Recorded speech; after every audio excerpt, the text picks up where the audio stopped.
Hi students, this is Kasam Ganga Bhavani, JAL in MPHWF GJC Jagityal. Welcome to online classes. Today I am going to take a topic in MPHWF paper 2 in Child Health Nursing, Unit 8 Care of Adolescent in part 2. ఈరోజు మనం MPHW paper 2 లోపల పిల్లల ఆరోగ్య శాస్త్రం యందు unit 8 care of adolescent కౌమార దశ యందు వారిగల యందు తీసుకోవాల్సిన జాగ్రత్తల లోపల పార్ట్ 2 తెలుసుకుందాము. పార్ట్ 1 లోపల మనము కొన్ని టాపిక్స్ అనేవి డిస్కషన్ చేసుకోవడం జరిగింది. అది అడాలసెంట్స్ అంటే ఎవరు అని, 10 నుండి 19 సంవత్సరాల వయసు గల వారిని అడాలసెంట్ లేదా కౌమార దశ అని అంటాము. ఈ కౌమార దశను 3 రకాలుగా వర్గీకరించడం జరిగింది. Early adolescents, middle adolescents and late adolescents. తర్వాత ఈ అడాలసెంట్స్కి కావాల్సిన ప్రత్యేక అవసరాల గురించి మనం తెలుసుకున్నాము. అంతేకాకుండా బిహేవియర్ ప్రాబ్లమ్స్, వాళ్ళ లోపల అలవాట్ల లోపల కొన్ని సమస్యలు అనేవి ఎదుర్కోవడం జరుగుతుంది. ఆ సమస్యల గురించి, అంతేకాకుండా కొన్ని ప్రాబ్లమ్స్ వాళ్ళకి వచ్చే అలవాట్లు కాకుండా కొన్ని depressions, conduct disorders, opposition defiance, ఇవన్నీ వీటి గురించి కూడా మనము ఇంతకుముందు దాంట్లో తెలుసుకుందాము. అంతేకాకుండా ఇంపార్టెంట్ టాపిక్ కూడా మనం లాస్ట్ టైమే డిస్కషన్ చేయడం జరిగింది. అది అడాలసెంట్స్ సెక్చువాలిటీ అనేది. ఎందుకంటే ఈ అడాలసెంట్ లోపల సెక్స్ అనేది చాలా ఇంపార్టెంట్ రోల్ అనేది ఉంటుంది కాబట్టి ఇందు లోపల కూడా మనము ఫీలింగ్స్, ఫ్యాంటసీస్, సెక్స్ ఎడ్యుకేషన్ అనేది తెలుసుకున్నాము. తర్వాత నెక్స్ట్ వచ్చేసి ఈ సెక్స్ ఎడ్యుకేషన్ లోపల ఏంటి అని అంటే, మనము ఇంతకుముందు లాస్ట్ దాంట్లోనే మనము డిస్కషన్ చేసుకున్నాం. ఏంటిదంటే ప్రీ మ్యారిటల్ కౌన్సిలింగ్. అడాలసెంట్స్ లోపల ఫీలింగ్స్ అనేవి ఎక్కువ ఉండడం వల్ల ఏమవుతుంది అంటే, వాళ్ళు పెళ్లి చేసుకోవడం అనేది, అంటే ఏజ్కి టీనేజ్ లోపలనే పెళ్లి చేసుకోవడం అనేది జరుగుతుంది. సో ఆ పెళ్లి చేసుకోవడం వల్ల తలెత్తే సమస్యల గురించి కూడా మనం తెలుసుకున్నాము. ఎందుకంటే అవగాహన లేకుండా ఒకరి మధ్య ఒకరు జస్ట్ ఫీలింగ్స్ తోటి పెళ్లి చేసుకోవడం వలన చాలా సమస్యలు తలెత్తుతాయి. ఎందుకంటే ఈ ఏజ్ లోపల కుటుంబ భారం అనేది మీద పడుతుంది. అంతేకాకుండా తర్వాత అమ్మాయి కానీ అబ్బాయి కానీ ఇద్దరి మధ్య సాన్నిహిత్యం అనేది ఉంటుంది, కానీ ఒకరిని పోషించుకునే శక్తి ఇంకొకరికి ఉండదు. తర్వాత ఈ ఏజ్ లోపల కనుక ప్రెగ్నెన్సీ వస్తే అబార్షన్స్ అని, లేదా ప్రెగ్నెన్సీ వచ్చిన తర్వాత పెయిన్స్ భరించలేక చాలామంది చనిపోవడం కూడా జరుగుతుంది. సో వాళ్ళు అబార్షన్కి ప్రిఫర్ చేయడం జరుగుతుంది. సో ఈ అబార్షన్ చేయించుకున్నప్పుడు కూడా ఏమవుతుంది అని అంటే, ఎక్కువ ఇలా అబార్షన్ చేయించుకోవడం వల్ల గర్భసంచికి రంధ్రాలు పడడం, తర్వాత యూట్రస్ రిమూవల్ చేయడం, తర్వాత పిల్లలు కాకుండా పోవడం, ఇన్ఫర్టిలిటీ, వెంధత్వానికి గురి అవ్వడం, ఇటువంటి సమస్యలు అనేవి ఈ అడాలసెంట్స్ లోపల మనము చూడడం జరుగుతుంది.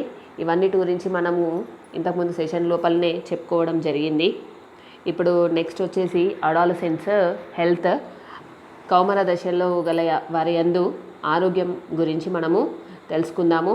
ఇందులోపల హెల్దీ బిహేవియర్స్. ఫస్ట్ మనము కౌమార దశలో వారికి హెల్దీ బిహేవియర్స్ అనేది చెప్పాలన్నమాట. ఎందుకు అంటే ఈ అడాలసెంట్స్ లోపలనే మనకి గ్రోత్ అండ్ డెవలప్మెంట్ ఎక్కువగా ఉంటుంది. సైకలాజికల్గా, సెక్షువల్గా అన్ని పరంగా కూడా హెల్త్ బిహేవియర్ అనేది ఉంటుంది. కాబట్టి compulsory healthy diet, physical activities అంటే గేమ్స్ ఆడడం కానీ, ఎక్సర్సైజ్ చేయడం, యోగా, ప్రాణాయామం చేయడం, ఇటువంటివి చెప్పాలి. అంతేకాకుండా healthy diet.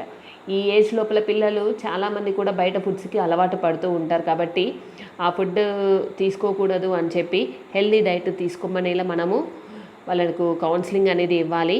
Not tobacco and alcohol use. ఈ వయసు లోపల పిల్లల్లో కనుక మనం గమనిస్తూ ఉంటే చెడు అలవాట్లకు తొందరగా బానిసలు అవుతారు. పొగ తాగడం కానీ, మందు సేవించడం కానీ. సో ఇటువంటి వాటికి వాళ్ళు లోబడకుండా మనం కౌన్సిలింగ్ అనేది వాళ్ళకి తరచూ అందిస్తూ ఉండాలన్నమాట. నెక్స్ట్ వచ్చేసి అడాలసెంట్స్ ఆర్ యూనిక్. ఈ పిక్చర్ని కనుక చూసినట్టయితే ఏంటి అంటే, ఎవరిని వాళ్ళు ఏ విధంగా అంటే ఈ ఏజ్ లోపల ఫీలింగ్స్ ఎక్కువ అవడం వలన పేరెంట్స్ గురించి చూసుకోవడం, తర్వాత ఇంకెవరైనా పేరెంట్స్ గురించి నువ్వు చూసుకోవాలి, తెలుసుకోవాలి అని అంటే,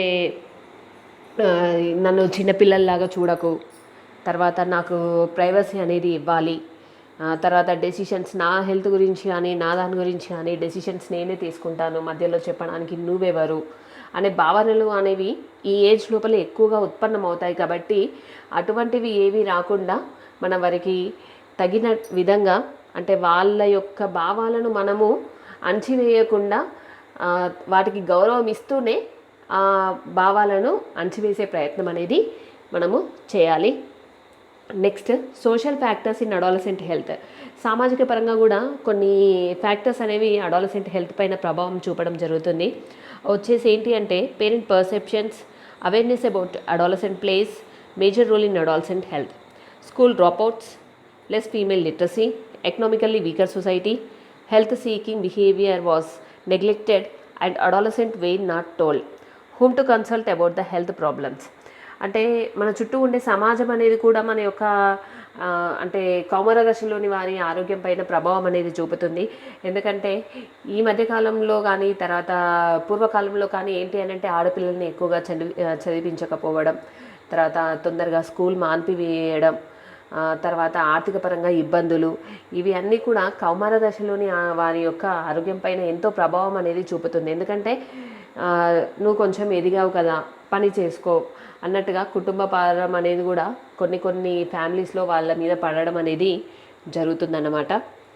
నెక్స్ట్ వచ్చేసి prevention of adolescent health problems. First మనము ప్రివెన్షన్ అంటే నివారించాలి. ఈ ప్రాబ్లమ్స్ అనేది రాకుండా ఏ విధంగా నివారించాలి అని అంటే దీనికి 3 మార్గాలు అనేవి ఉన్నవి. Primary prevention, secondary prevention and tertiary prevention.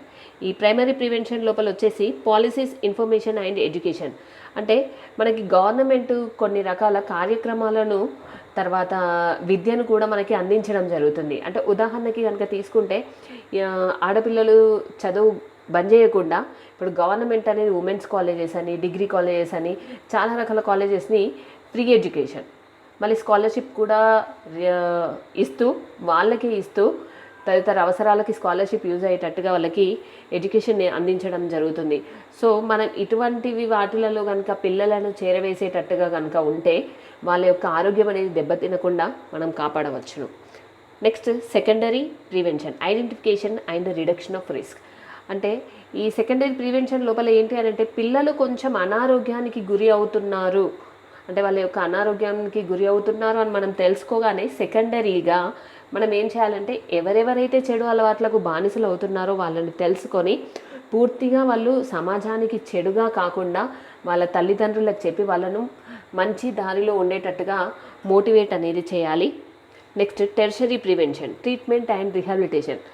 Tertiary prevention అంటే వాళ్ళు ఆల్రెడీ చెడు అలవాట్లకు బానిసైన తర్వాత వారి యొక్క ఆరోగ్యాన్ని కాపాడడం కోసం చేసే ప్రయత్నమే టెర్షరీ ప్రివెన్షన్. ఇందులోపల ఏంటి అని అంటే ఎవరైతే చెడు అలవాట్లకు బానిసలు అవుతున్నారో వాళ్ళకి ట్రీట్మెంట్ అనేది ఇవ్వడం, అంటే ఆ బానిసత్వం నుండి మనం వాళ్ళని తప్పించడానికి ట్రీట్మెంట్ ఇవ్వడం. రిహాబిలిటేషన్ అంటే చిన్న చిన్న పనులు చెప్పడం, తర్వాత వాళ్ళను సంతోషంగా ఉంచేటట్టుగా మ్యూజిక్ థెరపీ ఇటువంటివి చేయడం అనేది చేయాలి. ఇవి prevention of adolescent health problems. ఓకేనా? ఇందులోపల 3 types: primary prevention, secondary prevention and tertiary prevention. Next వచ్చేసి అడాలసెంట్ కౌన్సిలింగ్. ఇది చాలా ఇంపార్టెంట్ అన్నమాట. Adolescent counselling. Early adolescents 10 to 13 years concrete thinkers and are unable to clearly understand the cause and effect between their behaviors and their health. ఈ 10 నుండి 13 సంవత్సరాల లోపల ఏంటి అని అంటే వాళ్ళ లోపల అలవాటు అనే కొన్ని రకాల ఆలోచనలు అనేవి మైండ్ లోపలికి వెళ్ళి అలాగే ఉండడం జరుగుతుంది. సో వీళ్ళు ఏంటి అని అంటే ఎవరు ఏది చెప్పినా కానీ వాళ్ళు వినే పరిస్థితిలో ఉండరు. నేను చెప్పిందే కరెక్ట్, నేను అనుకున్నదే కరెక్ట్ అనే బిహేవియర్ మధ్య ఉంటారు. కాబట్టి అటువంటివి ఉండకుండా వాళ్ళ సమాజానికి మంచి అనేటట్టుగా, తర్వాత వాళ్ళ యొక్క ఫ్యూచర్కి మంచి అనే ఆలోచనలు అనేవి మనం వారికి కలుగజేయాలి. Next mid adolescent 14 to 17 years లోపల think more abstractly, typically they are capable of complex logical thinking. ఈ ఏజ్ లోపల థింకింగ్ అనేది చాలా ఎక్కువగా ఉంటుంది. అంటే సమస్యలు పరిష్కరించుకోగలుగుతాము అన్న ఆలోచనలు కూడా వాళ్ళకి రావడం జరుగుతుంది. కాబట్టి మనం వాటిని ప్రోత్సహిస్తూ వారిని మంచి మార్గంలో పలికి నడిపేటట్టుగా మనము కౌన్సిలింగ్ అనేది ఇవ్వాలి. Next late adolescent 18 to 19 years have a longitudinal understanding of how their behaviors affect their health. Counseling focus on risky behavior and coping skills. ఈ 18 నుండి 19 సంవత్సరాల లోపల చాలామంది పిల్లల లోపల హెల్త్ అనేది వాళ్ళు అనారోగ్యానికి ఎక్కువ గురి అవ్వడం అనేది జరుగుతుంది. ఎందుకంటే లోపల వీళ్ళది ఈ ఏజ్ లోపల రిస్కీ బిహేవియర్ ఉంటుందన్నమాట.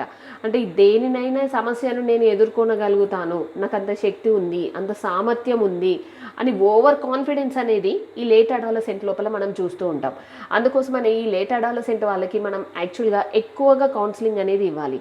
ఎందుకంటే ఈ 18 to 19 ఇయర్స్ లోపల ఏమవుతుంది అంటే చాలా మట్టుకి కూడా లవ్ మ్యారేజెస్ చేసుకోవడం, తర్వాత సెక్స్ ఎడ్యుకేషన్ లేకుండా సెక్స్ చేయడం, సో దీనివల్ల సెక్స్ ట్రాన్స్మిటెడ్ డిసీజెస్ రావడం, నెక్స్ట్ తర్వాత పెళ్ళిళ్ళు చేసుకోవడం, పెళ్ళి చేసుకున్న తర్వాత పెళ్ళి యొక్క భారాన్ని తట్టుకోలేక డివోర్స్ ఇవ్వడం కానీ, లేదా సూసైడ్స్ చేసుకోవడం కానీ, తర్వాత అన్వాంటెడ్ ప్రెగ్నెన్సీస్ రావడం కానీ, ఇటువంటివి అన్నీ కూడా చాలా జరుగుతూ ఉంటాయి లేట్ అడాలసెంట్ ఏజ్లో.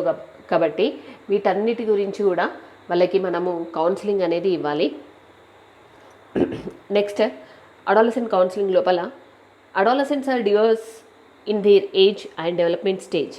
Despite all variations, adolescence is a period of exaggerated physical, emotional, social, intellectual and spiritual growth with their complexities, often resulting in a need for counseling. Adolescents might require preventive and therapeutic counseling to address their mental health needs. ఈ adolescent counselling లోపల ఏంటి అని అంటే ఇది ఒక రకమైన development stage. అంతేకాకుండా ఈ పీరియడ్ లోపల, ఈ అడాలసెంట్ పీరియడ్ లోపల ఏంటి అని అంటే ఎమోషనల్గా, సోషల్గా, ఇంటెలెక్చువల్గా, స్పిరిచువల్గా వాళ్ళ లోపల పెరుగుదల, అభివృద్ధి అనేది చాలా మటుకి 50%, 20 to 50% వరకు ఏజ్లోనే ఉంటుంది. కాబట్టి వాళ్ళకి ఏమైతే అవసరాలు ఉన్నాయో ఆ అవసరాలన్నీ కూడా మనము ఈ ఏజ్ లోపల వాళ్ళకి మనం తీర్చాలన్నమాట. Next adolescent health programs. ఈ అడాలసెంట్కి సంబంధించి మనకి ప్రభుత్వం అనేది కొన్ని రకాల ప్రోగ్రామ్స్ని ఇవ్వడం జరిగింది. అవి ఏంటివంటే Kishore Shakti Yojana to improve health and nutritional status of women. ఈ కిషోర్ శక్తి యోజన లోపల ఏంటి అని అంటే మిడ్ డే మీల్ ప్రోగ్రామ్స్ కానీ, తర్వాత ఏంటి అని అంటే అంగన్వాడీ ప్రోగ్రామ్స్ కానీ పెట్టించడం జరిగింది. ఇందులోపల వాళ్ళ యొక్క ఆడపిల్లల యొక్క న్యూట్రిషనల్ స్టేటస్, ఎందుకంటే ఈ అడాలసెన్స్ ఏజ్ లోపల ఆడపిల్లలకి మెన్స్ట్రుయేషన్, ఋతుచక్రము అనేది మొదలవడం జరుగుతుంది. ఈ మెన్స్ట్రువల్ పీరియడ్ అనేది ఎవ్రీ 28 డేస్కి ఒకసారి ఆడపిల్లలకి రావడం వలన ఎక్కువగా బ్లీడింగ్ అవ్వడం, బ్లడ్ లాస్ అవ్వడం, తర్వాత ఎనిమిక్గా గురి అవ్వడం అనేది జరుగుతుంది. సో దీనిని నివారించడానికే మనకి స్కూల్లో, తర్వాత కళాశాలల లోపల మధ్యాహ్న భోజన పథకాన్ని అందించడం అనేది జరుగుతుంది. Next Balika Samriddhi Yojana to delay the age of marriage. ఈ బాలికా సమృద్ధి యోజన అనేది ప్రధానమంత్రి లెవెల్ నుండి మనకి ప్రోగ్రామ్ అనేది రన్ అవుతూ ఉంది. ఇందులోపల ఏంటి అని అంటే ఆడపిల్లలకి ఎవరికైతే 21 సంవత్సరాలు వస్తాయో, 18 నుండి 21 సంవత్సరాలు వస్తాయో వారికి మాత్రమే పెళ్లి చేయాలి అని ఈ యొక్క ప్రోగ్రామ్ యొక్క భావన అన్నమాట. ఎందుకంటే ఎర్లీ మ్యారేజ్ అనేది ఈ అడాలసెన్స్ ఏజ్ లోపల మనం చూడడం జరుగుతుంది. సో దానిని అరికట్టడానికే ఈ బాలికా సమృద్ధి యోజన అనే పథకం రావడం జరిగింది. Next reproductive and child health programme. ఈ ఏజ్ లోపల రిప్రొడక్టివ్ అండ్ చైల్డ్ హెల్త్ ఎందుకు అనంటే ఈ పిల్లలకి తొందరగా పెళ్ళిళ్ళు చేసుకోవడం వలన సేఫ్ ప్రెగ్నెన్సీ ఉండడం, సేఫ్ మదర్హుడ్ అనేది ఏ విధంగా ఇవ్వాలి అనేది ఇందులో చెప్పడం జరుగుతుంది. Next adolescent friendly healthy services, అంటే ఈ అడాలసెంట్స్కి సంబంధించేసి వాళ్ళతోటి స్నేహపూర్వకంగా ఉంటూ వాళ్ళకి కౌన్సిలింగ్ ఇచ్చే సంస్థలు. అంతేకాకుండా నేషనల్ ఎయిడ్స్ కంట్రోల్ ప్రోగ్రామ్. ముఖ్యంగా ఈ ఏజ్ లోపల మన దేశం అనేది ఎయిడ్స్ లోపల ప్రపంచంలోకి వెళ్ళి 2వ స్థానంలో ఉంది. దానికి కారణం ఏంటి అని అంటే ఈ అడాలసెంట్ లోపల హార్మోన్స్ ఎక్కువగా రిలీజ్ అవ్వడం వలన సెక్స్ డిసీజెస్ అనేది రావడం జరుగుతుంది. సో వాటిని అరికట్టడానికి, ముఖ్యంగా ఎయిడ్స్ బారి నుండి తప్పించడానికి ఎయిడ్స్ కంట్రోల్ ప్రోగ్రామ్ అనేది రావడం జరిగింది. ఇది మనం కౌమార దశ గురించి తెలుసుకున్నాము. ఇందులోపల growth and development of the adolescent, psychological growth, behavioural problems, తర్వాత న్యూట్రిషనల్ నీడ్స్, ఇవన్నీ కూడా మనం తెలుసుకోవడం జరిగింది. Next it's question type. ఇది ఈ అడాలసెంట్ నుండి మనకి 6 మార్క్స్ క్వశ్చన్, తర్వాత 2 మార్క్స్ క్వశ్చన్ అనేది రావడం జరుగుతుంది. So questions are very important అన్నమాట. ఇందులోపల ఫస్ట్ వచ్చేసి 2 మార్క్ క్వశ్చన్స్. ఈ 2 మార్క్స్ క్వశ్చన్స్ లోపల ఏంటి అని అంటే డిఫైన్ అడాలసెన్స్, కౌమార దశ అంటే ఏమిటి, ఎవరికైతే 10 నుండి 19 సంవత్సరాల వయసు గల వారినందరినీ కూడా కౌమార దశగా మనం పిలువబడడం జరుగుతుంది. Next, what is sex education? ఈ సెక్స్ ఎడ్యుకేషన్ అంటే ఏంటి అని అంటే, ఈ అన్వాంటెడ్ సెక్స్ అనేది చేయకుండా, తర్వాత సెక్స్ చేయడం వలన వాళ్ళకి ఎటువంటి సమస్యలు ఎదురవుతాయి అని చెప్పడమే sex education. Next, what are the special needs of adolescents? ఈ కౌమార దశ లోపల వారి యొక్క ప్రత్యేక అవసరాలు అంటే బిహేవియర్ ప్రాబ్లమ్స్ నుండి వాళ్ళు ఏ విధంగా తప్పించుకోవడం, తర్వాత ముఖ్యంగా ఈ ఏజ్ లోపల ఫిజికల్ గ్రోత్ అనేది ఎక్కువగా ఉంటుంది కాబట్టి హెల్త్ స్టేటస్ చూసుకోవడానికి, తర్వాత మంచి ఫుడ్ ఇవ్వడం, ఇది కూడా. Next, write the behaviour problems in adolescent. Behaviour problems వచ్చేసి ఏంటి అంటే, తండ్రికి అడ్డు చెప్పడం, ఎవరి మాట వినకపోవడం, నేను అనుకున్నదే కరెక్ట్ అనుకొని over behaviour, over thinking, over confidence అనేది ఎక్కువగా ఉండడం, ఇవి behaviour problems. Next, stages of adolescent. ఇందులో మనం తెలుసుకున్నాం కదా, 3 అడాలసెంట్ స్టేజెస్ అనేవి ఉండడం జరుగుతుంది.